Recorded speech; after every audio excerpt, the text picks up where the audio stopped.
Felix here. Good morning. Welcome to this live stream. We've got tons to go through this morning. Not only do we have pretty much the worst producer price index inflation out ever, we also have, yes, you heard me right. Well, I haven't said it yet. China supporting the automotive industry, specifically EVs as well, which should be very, very good news for your NIO and everything else. Lots of other things to cover this morning, and we will, of course, also talk about Kathy promising us 50% returns a year. Could that possibly be true? Let me know what you think in the chat. I'll give you my point of view on that as well, and lots of other things we're going to go through. Before we do, I want to encourage you to do one thing and one thing only today, and that is download Goldman Sachs top 18 stocks. These are 18 stocks that they say going into this earnings season. Yes, it's back again. It happens with a regular appearance every 3 months. It seems to never really end. They say these stocks are going to do really well. They're going to beat basically profits expectations. So I'm not saying you should therefore run out and purchase them, but it might be worth looking into them. That's what I'm saying. And of course, none of this is financial advice. This is hopefully vaguely entertaining. We aim to make it light and yet educational. So light and deep at the same time, if that's possible. So let me show you. No, not that. What did I want to show you? I wanted to show you this. This is what all the headlines are all about this morning. These are the rather hideous PPI numbers, producer price index. So it's inflation for our manufacturers. And that looks like an innocent enough number, doesn't it? 1.4%. Surely that isn't that bad. Well, that's monthly. So for the year, we are now at 11.2% of inflation. If you think about that, if you own that business and your input cost to produce your, whatever it is, goes up 11%, well, you put your margins on top of that, you are going to have to raise your prices by substantially more than 11%, right? So that's the problem, and that's going to cause more consumer inflation down the road as well. Even the core PPI number is higher. I think that also excludes energy costs, oil costs. So we were forecasting sort of 8.4 to 8.8. We got 9.2 for the year-on-year headline number. We were forecasting 10.6 to 11. We got 11.2. So those are significant beats, if you want to call them that, but they're not that positive. Yet, what's the market doing? Well, the market is kind of shrugging this off. You look at the futures. The futures are moderately greenish. Volatility is down a little bit.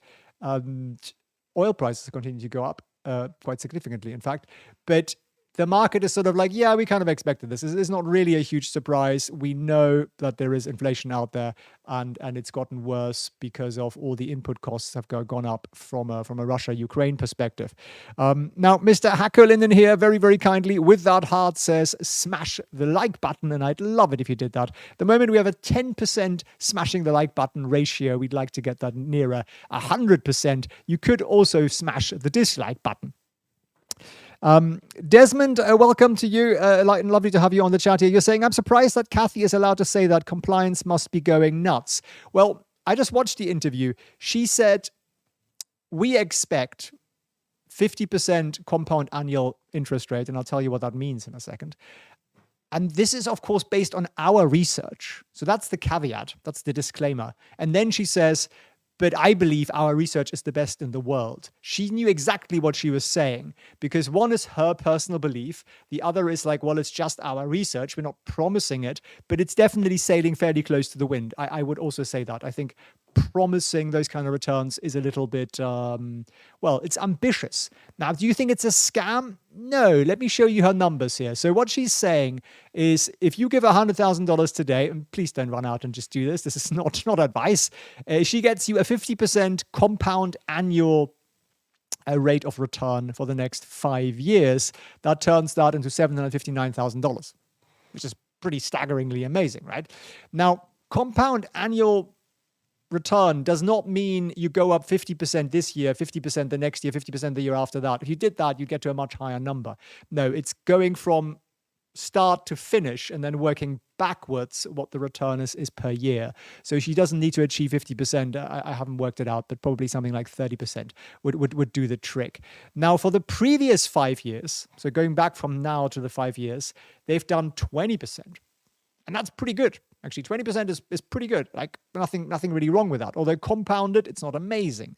So if you did an actual 20%, you would walk away with more like a 50% and a compounded rate, right? So not amazing. But so essentially they turned $100,000 into $248,000 because of the slump in innovation and growth. So what she's therefore saying, over a 10-year time period, take $100,000 5 years ago, wait through 10 years, you'd get to 1.9 million. Now, that seems a little staggering, doesn't it? How do you go from 100,000 to 1.9 million? I just plugged that into a compound interest calculator and I sort of tried to work out how we could do that. Well, if we invested $100,000, say we got a 12% return, which is a bit more realistic if you're buying your sort of Microsoft, PayPal, IDEX, Estee Lauder, kind of Amazon quality stocks, in my opinion. You see the disclaimer there? That's what she did.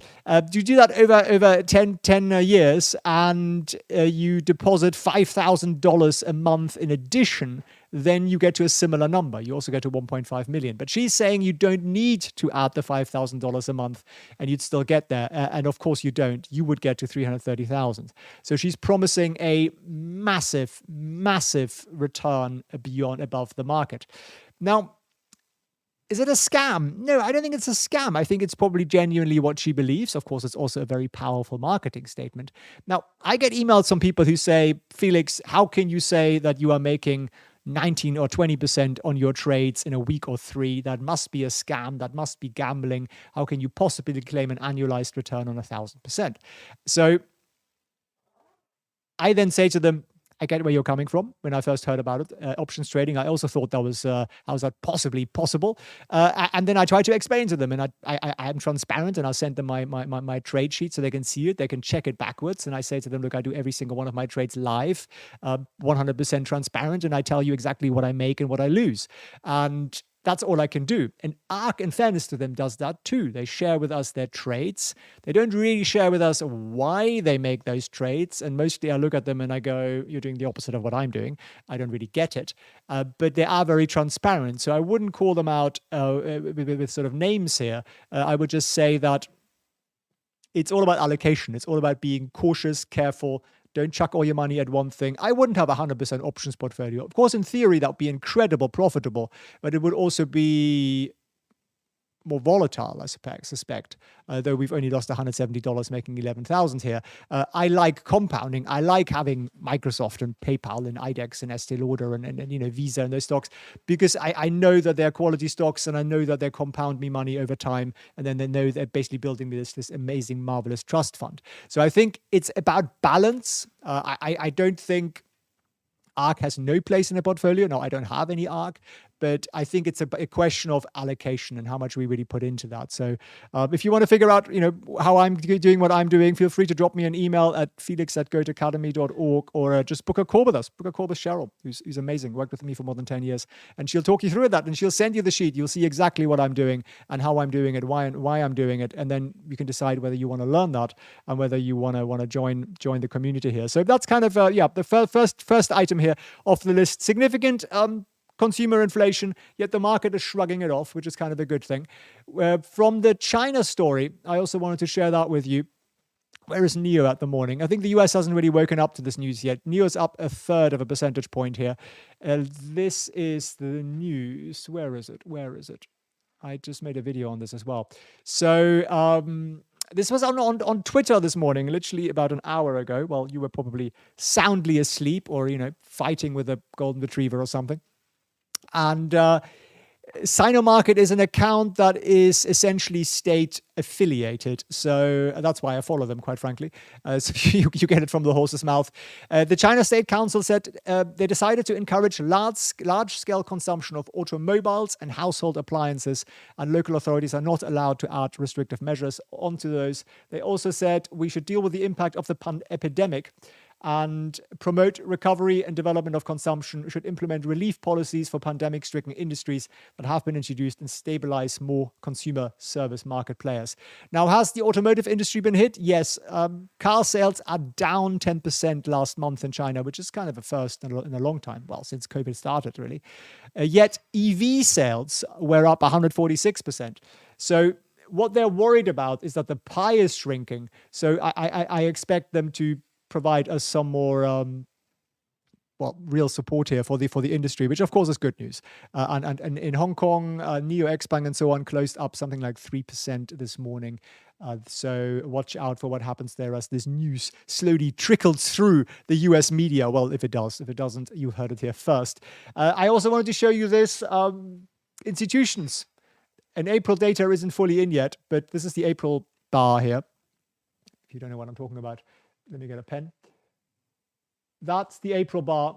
So we should get some more additions to that number because these are the reported dates, right? And we've only got reported purchases so far. I hope I'm not making you seasick with the scrolling until the 12th of April. So we've still got 18 days to go here.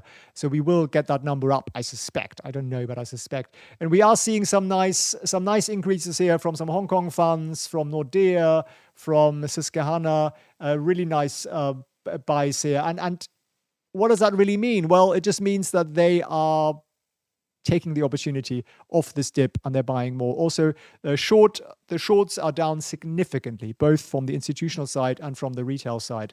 So that's also a big positive here.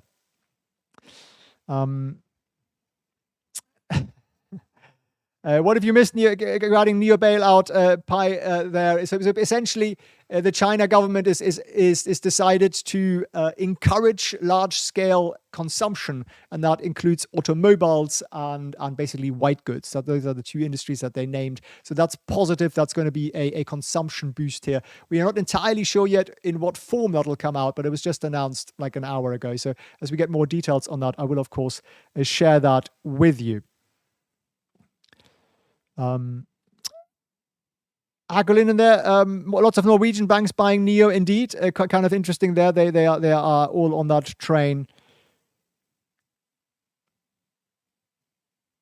Stefan's asking, do you think NIO will finally be all right and exit the current situation? Well, I think I always go back and look at fundamentals when I have sort of questions or doubts like that. And I go into our stock tracker dashboard here.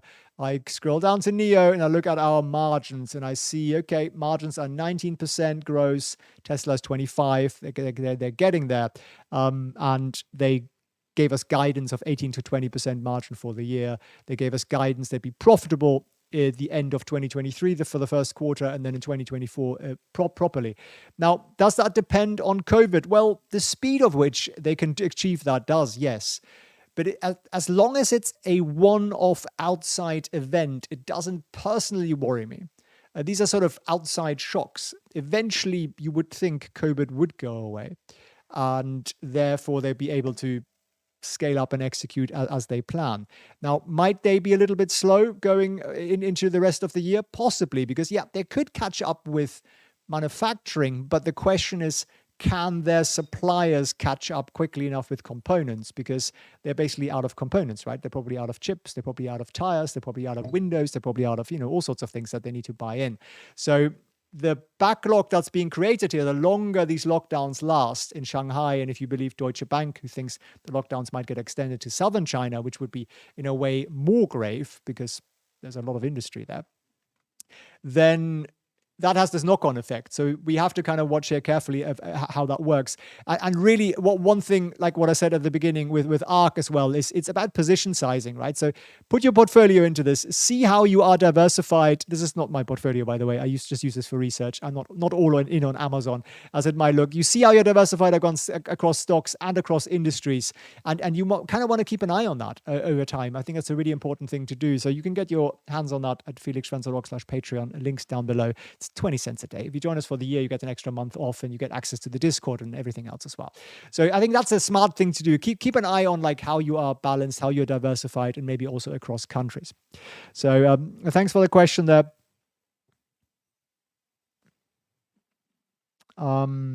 MC, thank you very much for that Nomura post there. I hadn't seen that yet. That would be a big positive if they are still producing, if they just cut down the scale of production. That would definitely be a good thing. Desmond, about the PayPal CFO leaving. I haven't seen a reason for that yet. I don't really know what the reason was for that. I just saw the ticker headline. I don't know if we can find that here.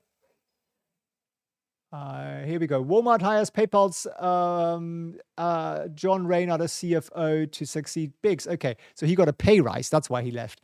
Which is so. The question is therefore, who's PayPal going to name as a replacement?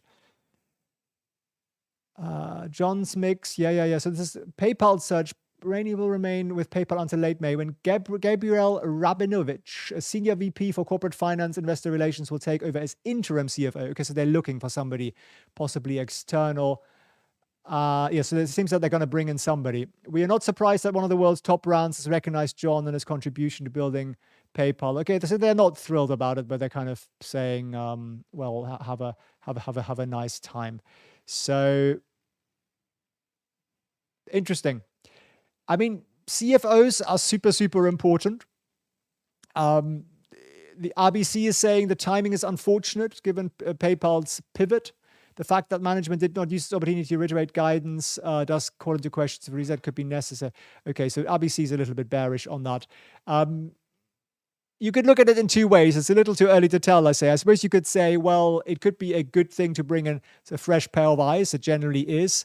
CFOs are usually not really guiding management decisions. They typically are more on the accountability, accounting side of things. So they're super important, but they're not as important as, say, your COO or your CEO who actually implement change and strategy. These guys are basically in charge of making sure all the finance side is right, which of course is the absolute requirement for a company here. So the CJ said it could be a catalyst. It could be, but it really depends on who they bring in, I suppose. It does seem from the statement there that they're looking to bring in somebody from the outside. So as soon as we get that, I will, of course, let you know. I will, of course, also cover their earnings when it comes out.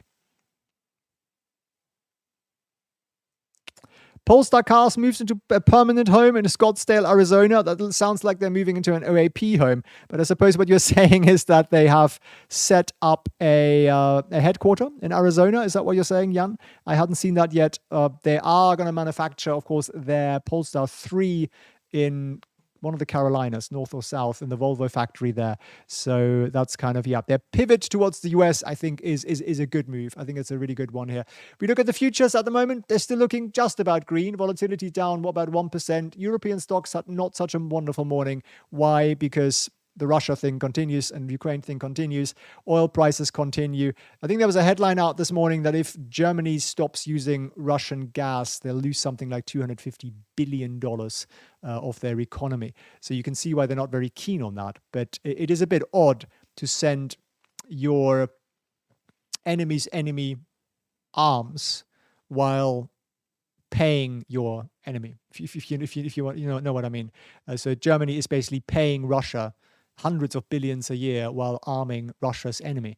It's a really peculiar situation to be in. So it'd be interesting to see how that pans out over time. Right, let me see what else we got here in terms of questions and so on. And if there's any other big roundup things, well, basically the US is saying they're going to ramp up military assistance to the Ukraine, another 750 million or so. Some European heads of state are going to Kiev. They are braver than I am. And we have significant inflation surges across the board everywhere, in the UK, in New Zealand, in the US, with the PPI numbers out today at 11%, producer price index at 11%. That's pretty significant. Bank earnings are out. We're getting JP Morgan, we're getting TCM, we're getting a few others, Bed Bath and Beyond, and so on. And that's going to be interesting to follow that and to watch that and see how that impacts markets. We don't expect the banks to report as wonderful earnings as in previous quarters, so the market already expects that, and therefore it isn't a huge surprise. But I will cover that as it when it basically jumps out, and if it is important, and let you guys know, of course. So Jan's posted the link. Did you put it into the Discord, Jan? Let me have a look. Let me have a look.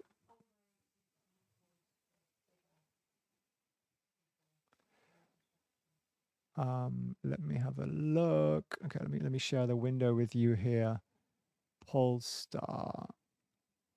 Nope, it's not in there yet. But okay, the Polestar story essentially seems to be that they have found a new US headquarter as well. So, okay, BBBY has dropped some more. Okay, we're going to have to do something about our options play on that one then.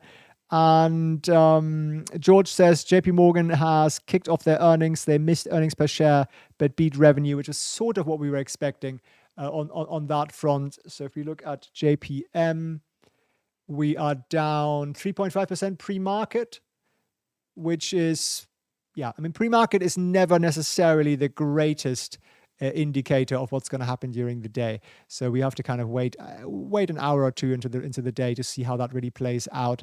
But so far this morning, we're looking pretty good. Nothing massively jumping out, but we're looking kind of like a consolidation day, a greenish day as well. Alex says we're paying for the conflict on both sides. Yes, so gun manufacturers, arms manufacturers are probably a good place to put your money at the moment. 10-year and 2-year continuing down. Thoughts? Well, that essentially implies that the market is freaking out a little bit less, right? So the 10-year keeps coming down, 2-year keeps coming down. If we look at the Americas bonds here this morning, 2-year is down 3%. 10 years down 1%. Essentially, the market's saying a lot of the stuff is now priced in. We can breathe, we can relax, both with short-term events and long-term events basically happening. Drone mode, you drove the Polestar here in Sweden. What a car. Brilliant. Do feel free to share with us your experience. We'd love to hear that. I can see what you're saying about a good time to play volatility for options, says CJ. I'm glad you are learning that, and you're glad you're getting in there. So yes, exactly. When volatility goes up, we make more money with options. It's very, very simple. It works in our favor. It's proving, I think, going to be a very volatile year with 9 interest rate hikes or something like that. That means 9 FOMC minutes, money shredding, Russia, Ukraine, the decoupling from the Russian supply chain, all that stuff happening. That will pretty much guarantee us volatility spikes here and now, probably 20 or so during the year at least. And if we do that, then we make lots of money with our options. And so if you guys are interested in that, check out the link down below in bright green, felixfranz.org/options. There are tons and tons of testimonials on the website, so feel free to check them out. But people making their money back within a month, best kind of continuous support a student can hope for. The training is really good, I must say, as a chartered accountant. That's kind of basically what we want here. We want to get you results. We want to get you to making significant earnings with very, very contained risk. So we can run trades that all have a limited downside. So if you're only comfortable losing $100, we can set them up that way with an 80% chance of making money. We run those trades again and again. We understand how volatility works in your favor. And we understand that being market neutral is basically the best place to be, because we don't care if the stock goes up or down. Within reason, we still make money. So,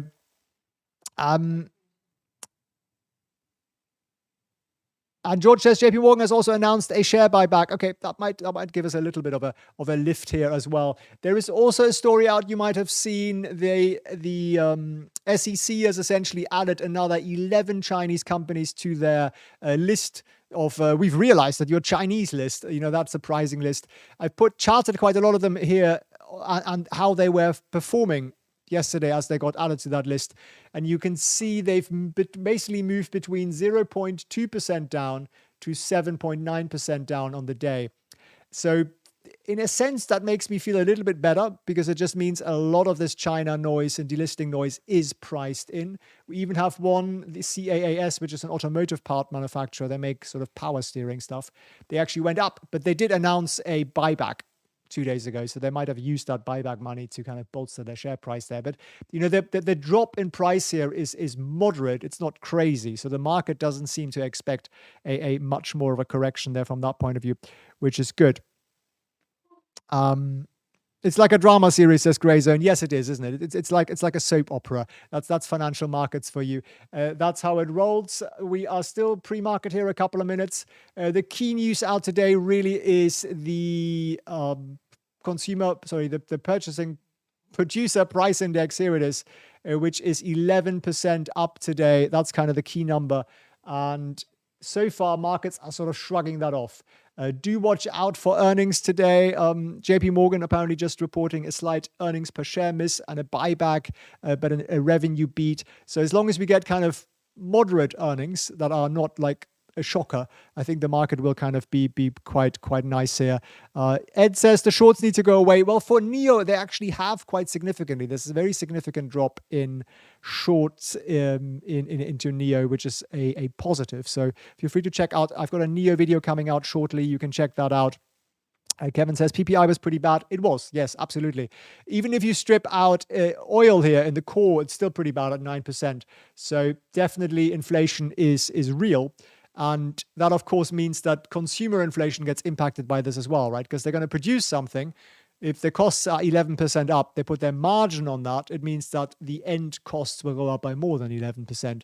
So inflation is something that's going to be around for some time, which also means likely the Fed's going to hit us with a 0.5% interest rate hike in May. That's kind of the way I see that at the moment. So I really appreciate you watching and tuning in. I love your desire to learn more. We've got this really marvelous community here, which I truly appreciate. If you want to join our community in a little bit more of a structured way, check out the Master Options program. It's a fantastic program. That success coupon is available to the end of the week, 41% off. And if you have any questions on that, feel free to book a call with us. Go to felixfriends.org/call. Cheryl, who's been with me for more than 10 years and is a US trained accountant and knows exactly what I do and is fantastic, will answer all of your questions and tell you whether or not it's a good fit for you very, very honestly. So check that out. Thanks for watching. Thanks for tuning in. And I hope to see you tomorrow.